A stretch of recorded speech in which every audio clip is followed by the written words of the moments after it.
हर बार किसी को, अखिलेश को मुख्यमंत्री बनाओ, बहन जी को मुख्यमंत्री बनाओ, तुम्हारे घरों में चिराग जलेंगे, तुम्हारे घरों में पटाखे फोड़े जाएंगे, तुम्हारे घरों में ईद का माहौल होगा और मेरे घर में गम का माहौल कब तक रहेगा बताओ?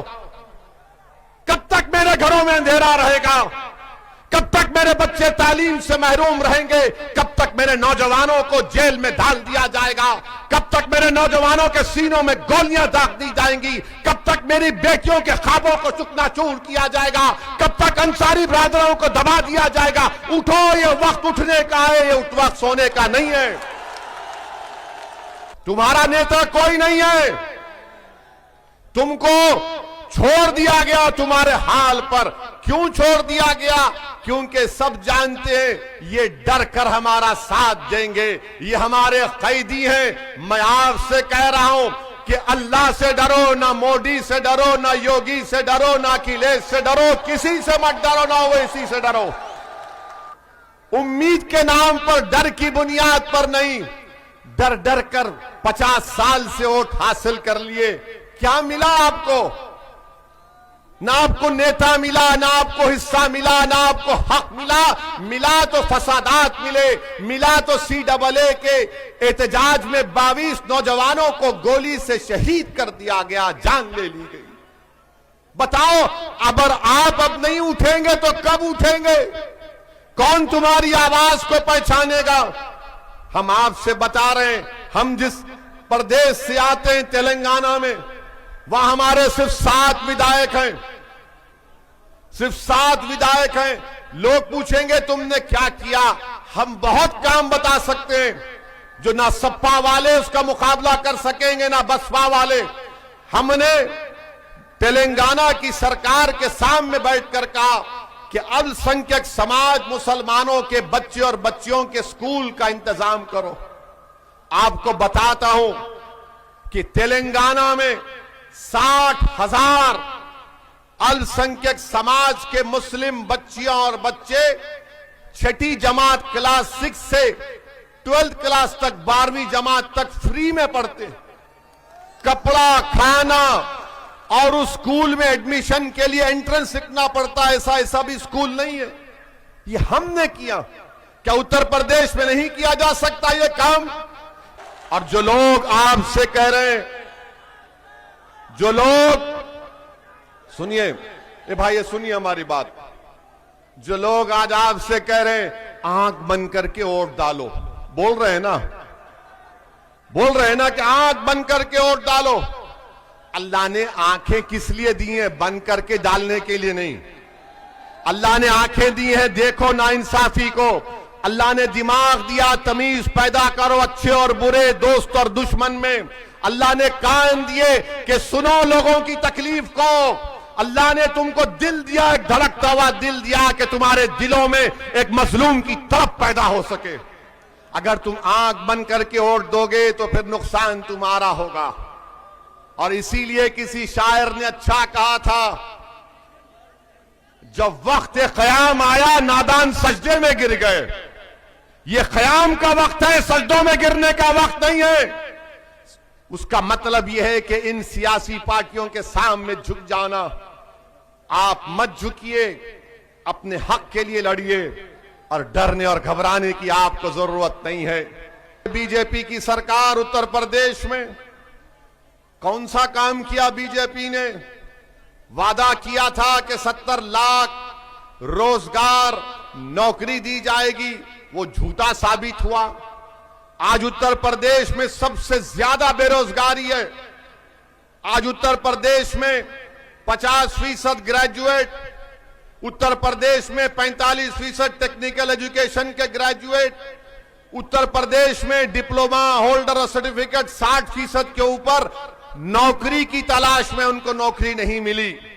आज उत्तर प्रदेश में कोविड की जब सेकेंड वेव आई, मई, जून, जुलाई 2021 में, तो गंगा के पानी पर लाशें तीर रही थीं। गरीबों को अस्पताल नहीं मिला, अस्पताल मिला तो ऑक्सीजन नहीं मिला, ऑक्सीजन मिला तो दवाई नहीं मिली।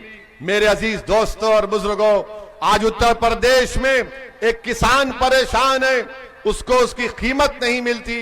आज उत्तर प्रदेश में खेतों में किसान रातों में खेत में सोता है, क्योंकि अगर वहां पर कोई जानवर आ जाए तो पूरी रात भर में खेत का नुकसान हो जाता है। मेरे अजीज दोस्तों और बुजुर्गों, हर महास पर बीजेपी की सरकार नाकाम साबित हुई है। ये बीजेपी कहती है कि हमने लॉ एंड ऑर्डर को अच्छा किया। कौन सा लॉ एंड ऑर्डर आपने अच्छा किया? हाथरस हुआ, कैसे हुआ?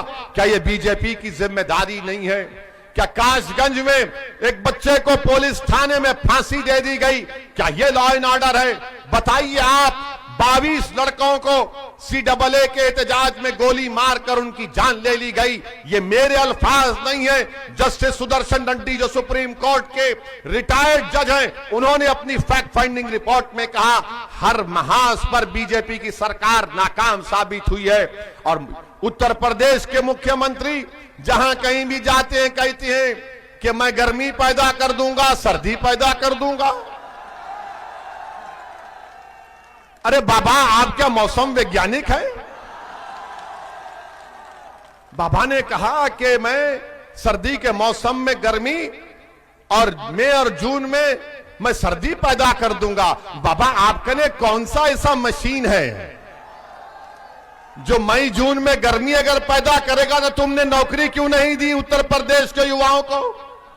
दे देते उनको नौकरी, कुछ तो कर देते। तुम यहां बिलारी विधानसभा में गवर्नमेंट का डिग्री कॉलेज खोलते बच्चियों के लिए, मगर बाबा बोलेंगे मैं गर्मी और सर्दी पैदा कर दूंगा। एक बात सुन लो बाबा, ओवैसी जो अब गर्मी उत्तर प्रदेश में पैदा कर चुका है ना, वो इंशाअल्लाह ताला तुम्हारी सर्दी भी उसको कम नहीं करेगी, ना तुम्हारी गर्मी उसको कम करेगी। मैं जो तब्दीली देख रहा हूं अल्हम्दुलिल्लाह, वो बड़ी खुशाइंद है। और मैं आपको बता रहा हूं कि मैं सिर्फ चुनाव की हद तक उत्तर प्रदेश को नहीं आया हूं। मैं जब तक अल्लाह सुब्हानहू तआला हमको जिंदा रखेगा, हमारी पूरी कोशिश होगी कि उत्तर प्रदेश में असदुद्दीन ओवैसी से ज्यादा काबिल लोग नेता बने। मैं आता रहूंगा इंशाअल्लाह। मैं आपकी आवाज भारत के पार्लियामेंट में उठाता था और उठाता रहूंगा इंशाअल्लाह ताला। ये मैं आपसे वादा कर रहा हूं। मेरा वादा इंशाअल्लाह ताला रब्बे करीम उसको पूरा करेगा।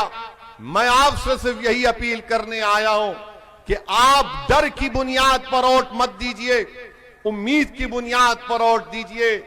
जब मैं उत्तर प्रदेश के मुख्तलिफ मुकामात को जाता हूं, और खास तौर से जहां पर दलित और अल्पसंख्यक समाज की आबादियां हैं, बड़ी तकलीफ होती है कि वहां पर ना रोड है, ना वहां पर नाली है, ना वहां पर सफाई का कोई मौसर इंतजाम है।